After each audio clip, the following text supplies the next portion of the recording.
If you just finished the Odyssey and wondered what ruined King Odysseus's soul and cursed him for 20 long years, you need to see the horrific bloodbath that started it all. Before he ever fought to reclaim his throne in Ithaca, Odysseus was the dark mastermind behind the most brutal massacre in human history, the destruction of Troy. He didn't just win a war, he burned an entire empire to ashes and pissed off the gods themselves. The nightmare begins not at sea, but on the dusty battlefields of Thessaly, Greece, where two massive armies stand face to face, ready to butcher each other to the very last man. King Agamemnon, a ruthless tyrant, wants to rule the entire known world. To avoid total mutual destruction, Agamemnon proposes a classic winner-take-all duel, his best warrior against theirs. Thessaly sends out Boagrius, a terrifying brute the size of a mountain. Agamemnon's secret weapon is Achilles, the greatest fighter to ever walk the earth. The only problem is that Achilles is completely unmanageable, hungover, and despises his king. But when Achilles finally steps onto the battlefield, he doesn't even break a sweat. He effortlessly dodges a massive spear, leaps through the air, and buries his blade straight down into the giant's neck, dropping him dead instantly. Terrified, the opposing army surrenders on the spot. While Agamemnon continues conquering, a temporary peace is being celebrated across the sea at the port of Sparta. Two longtime enemy nations, Troy and Sparta, are drinking together. But while the kings talk peace, Prince Paris of Troy is secretly sneaking upstairs to sleep with Queen Helen, the incredibly beautiful wife of Sparta's formidable king Menelaus. Paris makes the most catastrophic mistake in human history. He smuggles Helen onto his ship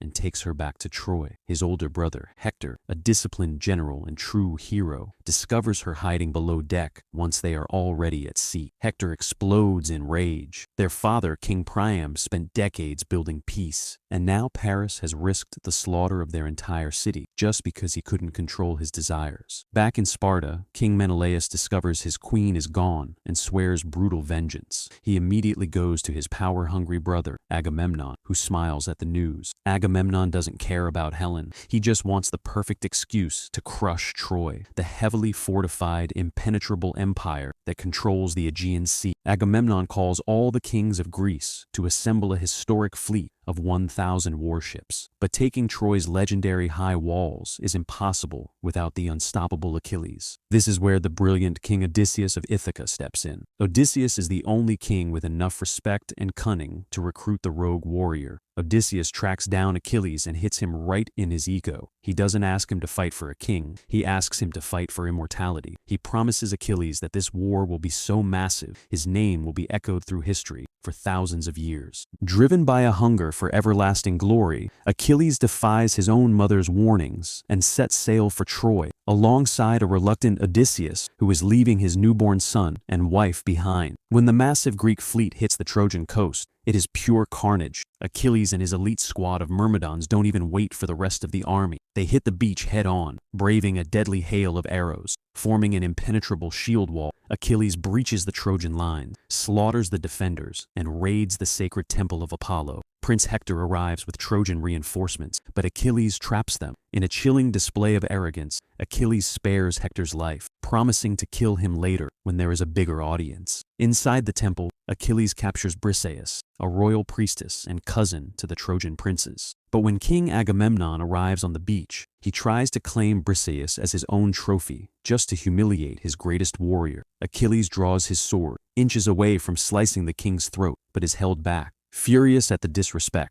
Achilles pulls his men out of the war entirely. He refuses to fight, choosing to sit in his tent and watch Agamemnon's army bleed. The next morning, the Greek army marches to the towering walls of Troy. To prevent a massive slaughter, young Prince Paris offers to fight King Menelaus in single combat for Helen's hand. The challenge is accepted, but Paris is a lover, not a fighter. Within seconds, Menelaus batters him, cuts his leg, and prepares to execute him. Terrified, Paris breaks the sacred code of honor, drops his sword, and crawls back to Hector's feet, begging for his life. As Menelaus raises his sword to kill the cowering prince, Hector makes a split-second, heartbreaking choice. He thrusts his blade through Menelaus to save his little brother. With the pact shattered, all-out chaos explodes. Agamemnon commands his massive army to charge the walls, but without Achilles, it is a suicide mission. Trojan archers rain down fire, and Hector skillfully traps the Greek forces in a meat grinder. The Greeks suffer a humiliating, bloody defeat and are forced to retreat to the beach.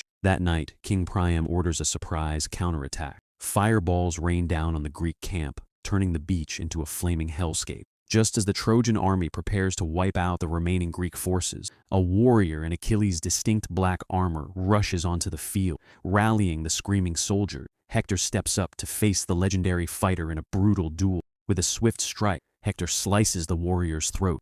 But when he removes the fallen fighter's helmet, the entire battlefield freezes in absolute horror. It isn't Achilles. It was his young cousin, Patroclus, who secretly stole the armor to save the Greek army. When the news reaches Achilles, his ego disappears, replaced by pure, psychotic rage. Driven by absolute vengeance, he rides his chariot alone to the gates of Troy, screaming for Hector.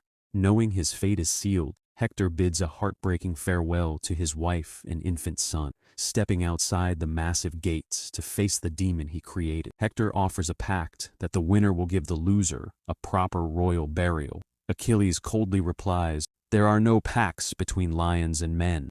The two engage in the greatest duel of their lives, but Achilles' overwhelming speed and lethal precision are too much.